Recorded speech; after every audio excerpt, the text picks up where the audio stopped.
ओम शांति। 26/8/2024 के बाबा के साकार अनमोल धारणा युक्त ईश्वरीय महावाक्य हैं। मीठे बच्चे, बड़ा बाबा, तुम बड़े आदमियों को ज़्यादा मेहनत नहीं देते, सिर्फ 2 अक्षर याद करो, अलफ और बे। अलफ अल्लाह शिव बाबा और बे बादशाही, सत्युग की बादशाही जो बाबा द्वारा प्राप्त होती है। क्वेश्चन, रूहानी बाप का मुख्य कर्तव्य कौन सा है जिसमें ही बाप को मजा आता है? आंसर है, रूहानी बाप का मुख्य कर्तव्य है पतितों को पावन बनाना। बाप को पावन बनाने में ही बहुत मज़ा आता है। बाप आते ही हैं बच्चों की सदगति करने, सबको सतो प्रधान बनाने, क्योंकि अब घर जाना है। सिर्फ एक पाठ पक्का करो, अब घर जाना है, सिर्फ एक पाठ पक्का करो, हम देह नहीं आत्मा हैं। इसी पाठ से बाप की याद रहेगी और पावन बन जाएंगे। ओम शांति। रूहानी बाप बैठ रूहानी बच्चों को समझाते हैं। बाबा को भी मज़ा आता है तुम बच्चों को पवित्र बनाने में, इसलिए कहते हैं पतित पावन बाप को याद करो। सर्व का सदगति दाता वह एक ही बाप है और कोई है नहीं।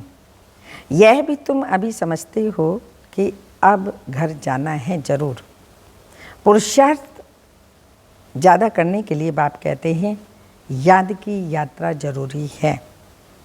याद से ही पावन बनेंगे। फिर है पढ़ाई। पहले अलफ बाप को याद करो, पीछे है बादशाही जिसके लिए तुमको डायरेक्शन देते हैं। तुम जानते हो 84 जन्म कैसे लेते हैं। सतो प्रधान से तमो प्रधान बनते हैं, सीढ़ी नीचे उतरना होता है। अब फिर सतो प्रधान बनना है। सतयुग में है पावन दुनिया, वहाँ एक भी पतित नहीं। सतयुग में ये बातें होती नहीं हैं, तो मूल बात है पावन बनने की। अभी तो पवित्र बनो, तब ही नई दुनिया में आएंगे और राज्य करने के लायक बनेंगे। सबको पावन बनना ही है। वहाँ पतित होते ही नहीं।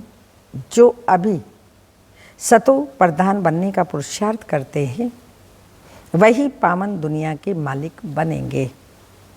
मूल बात एक ही है, बाप को याद करने से सतो प्रधान बनना है। बाप कोई ज़्यादा मेहनत नहीं देते, सिर्फ कहते हैं अपने को आत्मा समझो।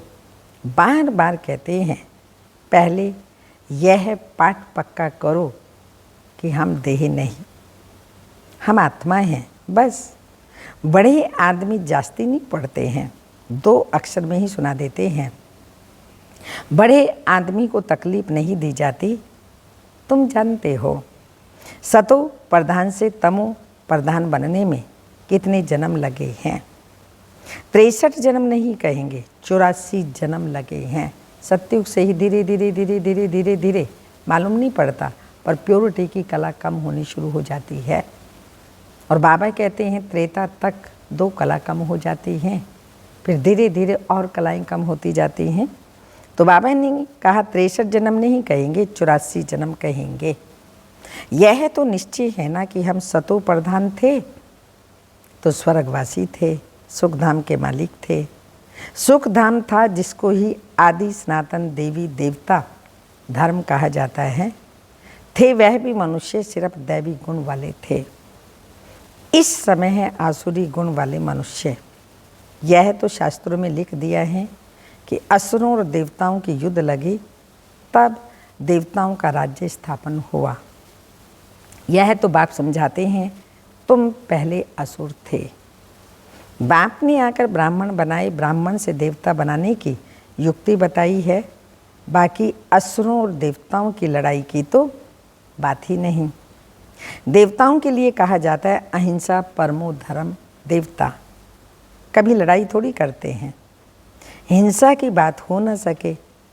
सतयुग में राजाई में लड़ाई कहाँ से आई?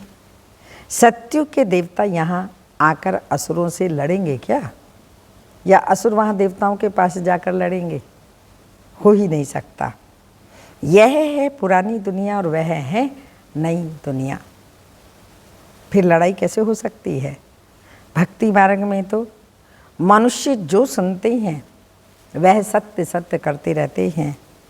कोई की बुद्धि नहीं चलती, बिल्कुल पत्थर बुद्धि है। कलयुग में पत्थर बुद्धि और सतयुग में पारस बुद्धि होते हैं। राज्य ही है पारसनाथ का। यहाँ तो राज्य है ही नहीं।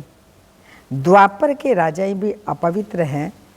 रतन जड़ित ताज था, लाइट का ताज नहीं, अर्थात पवित्रता नहीं थी।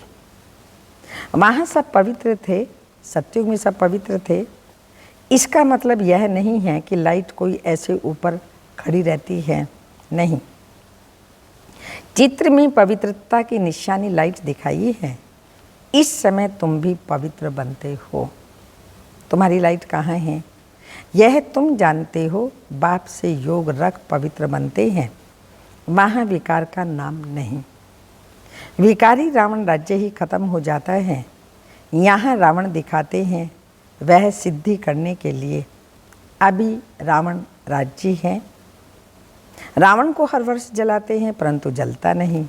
तुम उन पर विजय पाते हो, फिर यह रावण होगा ही नहीं। तुम हो अहिंसक। तुम्हारी विजय योग बल से होती है। याद की यात्रा से तुम्हारे जन्म जन्मांतर के सब विकर्म विनाश होते हैं। जन्म जन्मांतर अर्थात कब से, विकर्म कब शुरू होते हैं? पहले पहले तो तुम आदि सनातन देवी देवता धर्म वाले थे। वही आई हो स्वर्ग में। सूर्यवंशी फिर चंद्रवंशी में 2 कला कम हो जाती हैं। फिर आहिस्ते आहिस्ते कला कम होती जाती हैं। अब मूल बात है बाप को याद कर सतो प्रधान बनने की। जो कल्प पहले सतो प्रधान बनते हैं वही बनेंगे, आते रहेंगे। नंबर वार तो होते ही हैं। फिर ड्रामा अनुसार जब आएंगे तो भी नंबर वार ऐसे ही आएंगे, आकर के जन्म लेंगे।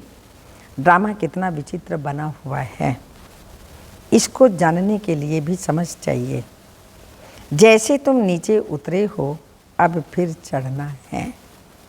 नंबर वार ही पास होंगे, फिर नंबर वार नीचे आएंगे। तुम्हारी एम ऑब्जेक्ट है सतो प्रधान बनने की। सब तो फुल पास नहीं होते। 100 मार्क्स से फिर कम कम होते जाते हैं। इसलिए बहुत पुरुषार्थ करना है। इस पुरुषार्थ में ही फेल होते हैं। सर्विस करना तो सहज है।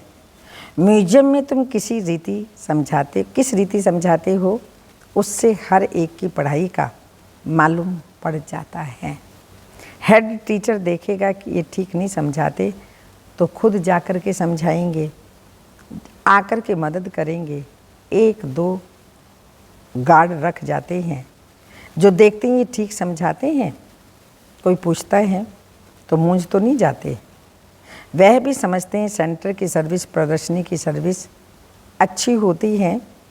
प्रदर्शनी से म्यूजियम में अच्छी होती है। म्यूजियम में शो करते हैं अच्छी तरह से, फिर जो देखकर जाते हैं और उनको सुनाते रहेंगे। ये तो पिछाड़ी तक चलता रहेगा। ये गॉडफादरली वर्ल्ड यूनिवर्सिटी अक्षर अच्छा है। इसमें मनुष्य का तो नाम ही नहीं। इनका उद्घाटन कौन करता है? बाप ने कहा है तुम बड़े आदमी से उद्घाटन कराते हो तो बड़े का नाम सुनकर बहुत आते हैं। एक के पिछाड़ी ढेर आ जाएंगे। इसलिए बाबा ने दिल्ली में लिखा कि बड़े बड़े आदमियों की जो ओपिनियन है वह छपाओ, तो मनुष्य देखकर कहेंगे इनके पास इतने बड़े बड़े आदमी होते हैं, इतने बड़े बड़े आदमी जाते हैं, ये तो बहुत अच्छा ओपिनियन देते हैं। तो यह छपाना अच्छा है। इसमें और तो कोई जादू आदि की बात नहीं। इसलिए बाबा लिखते रहते हैं ओपिनियन का किताब बनाना चाहिए, यहाँ भी बांटना चाहिए। गाया जाता है झूठी माया झूठी काया झूठा सब संसार, इसमें सब आ जाता है। बहुत हैं जो कहते हैं ये रावण राज्य राक्षस राज्य है। पहले तो जिनका राज्य है उनको ख्याल आना चाहिए। कहते हैं हम पतितों को पावन बनाओ, तो पतित पने में सब कुछ आ गया। सब कहते हैं हे पतित पावन, तो जरूर पतित ठहरे ना। तुमने यह चित्र भी राइट बनाया है कि पतित पावन परम पिता परमात्मा है या सब नदी नाले। अमृतसर में भी तालाब है, पानी सारा मैला हो जाता है, उनको लोग अमृत का तालाब समझते हैं। बड़े बड़े राजा लोग अमृत समझ तालाब साफ करते हैं, इसलिए नाम ही रखा है अमृतसर। अब अमृत तो गंगा जी को भी कहते हैं। पानी इतना गंदा हो जाता है जो बात मत पूछो।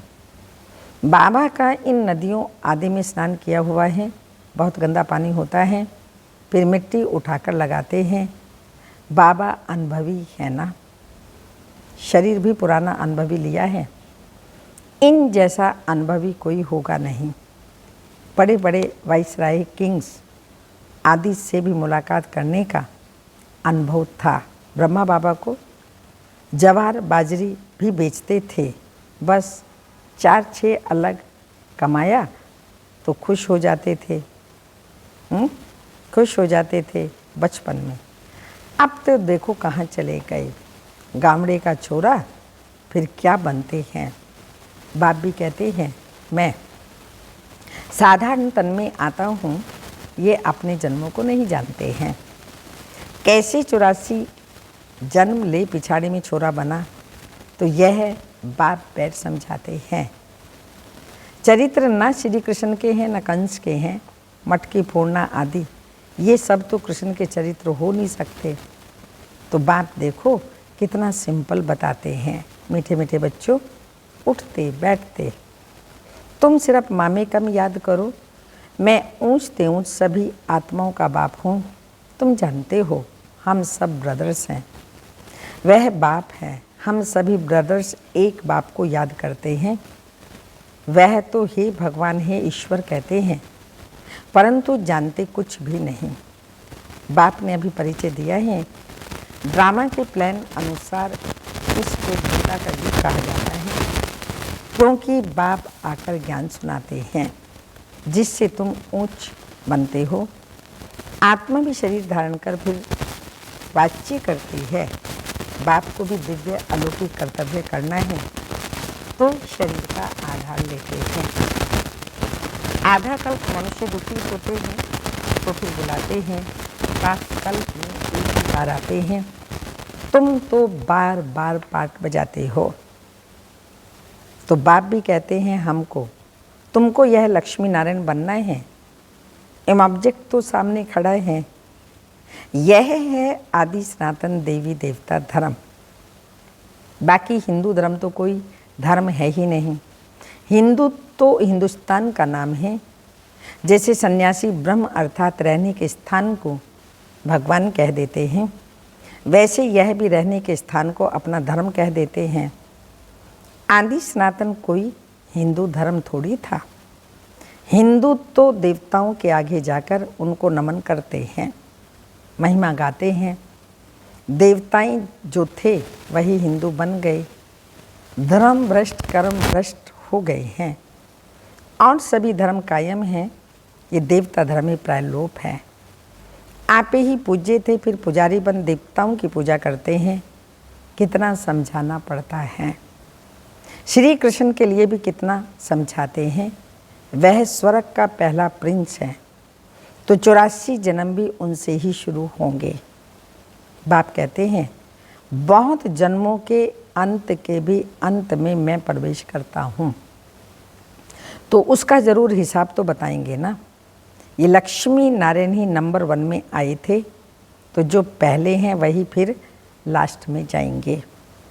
सिर्फ एक श्री कृष्ण तो नहीं था ना, और भी तो विष्णु वंशावली थे ना। इन बातों को तुम अच्छी रीति जानते हो, यह फिर भूल नहीं जाना। अभी म्यूजियम तो खुलते रहते हैं, बहुत खुल जाएंगे, बहुत लोग आएंगे। जैसे मंदिरों में जाकर माथा टेकते हैं, तुम्हारे पास भी देखते हैं लक्ष्मी नारायण के चित्र हैं तो भक्त लोग उनके आगे पैसे रख देते हैं। तुम कहते हो यहाँ तो समझने की बात है, पैसे रखने की बात नहीं। अभी तुम शिव के मंदिर में जाओ तो पैसे रखेंगे क्या?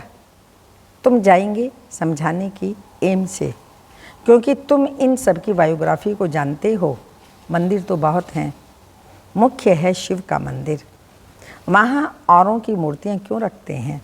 सबके आगे पैसे रखते जाएंगे तो आमदनी होगी। तो वह शिव का मंदिर कहेंगे, वह शिव परिवार का मंदिर कहेंगे। शिव बाबा ने ये परिवार स्थापन किया। सच्चा परिवार तो तुम ब्राह्मणों का ही है। शिव बाबा का परिवार तो शालिग्राम है, फिर हम भाई बहन का परिवार बन जाते हैं। पहले भाई भाई थे, फिर बाप आते हैं तो भाई बहन बनते हैं। फिर तुम सतयुग में आते हो तो वहाँ परिवार और बड़ा होता है। वहाँ भी शादी होती है तो परिवार वृद्धि को पाता जाता है। घर अर्थात शांति धाम में रहते हैं तो हम भाई भाई हैं, एक बाप है। फिर यहाँ प्रजापिता ब्रह्मा की संतान भाई बहन हैं और कोई नाता नहीं। फिर रावण राज्य में बहुत वृद्धि होती जाती है। बाप सब राज समझाते रहते हैं, फिर भी कहते हैं मीठे मीठे बच्चों, बाप को याद करो तो जन्म जन्मांतर का बोझा जो पापों का है वह उतर जाएगा। पढ़ाई से पाप नहीं कटेंगे, बाबा की याद ही मुख्य है। अच्छा, मीठे मीठे सिक्की लदे बच्चों प्रति माता पिता बाप दादा का याद प्यार, गुड मॉर्निंग, डायमंड मॉर्निंग। रूहानी बाप की रूहानी बच्चों को नमस्ते। हम रूहानी बच्चों की रूहानी माता पिता बाप दादा को याद प्यार, गुड मॉर्निंग, डायमंड मॉर्निंग, ओम नमस्ते। धारणा के लिए मुख्य सार हैं। फुल मार्क्स से पास होने के लिए अपनी बुद्धि को सतो प्रधान पारस बनाना है। मोटी बुद्धि से महीन बुद्धि बन ड्रामा के विचित्र राज को समझना है। सेकंड पॉइंट, अभी बाप समान दिव्य और अलौकिक कर्म करने हैं। डबल अहिंसक बन योग बल से अपने विकर्म विनाश करने हैं। वरदान, कर्म और योग के बैलेंस द्वारा ब्लेसिंग का अनुभव करने वाले कर्म योगी भाव। स्पष्टीकरण, कर्म योगी अर्थात हर कर्म योग युक्त हो। कर्म योगी आत्मा सदा ही कर्म और योग का साथ अर्थात बैलेंस रखने वाली होगी। कर्म और योग का बैलेंस होने से हर कर्म में बाप द्वारा तो ब्लेसिंग मिलती ही है, लेकिन जिसके भी संबंध संपर्क में आते हैं उनसे भी दुआएं मिलती हैं। कोई अच्छा काम करता है तो दिल से उसके लिए दुआएं निकलती हैं कि बहुत अच्छा है। बहुत अच्छा मानना ही दुआएं हैं। बहुत अच्छा मानना ही दुआएं हैं। स्लोगन, सेकंड में संकल्पों को स्टॉप करने का अभ्यास ही कर्मातीत अवस्था के समीप लाएगा। सेकंड में संकल्पों को स्टॉप करने का अभ्यास ही कर्मातीत अवस्था को समीप लाएगा। अव्यक्त इशारे हैं।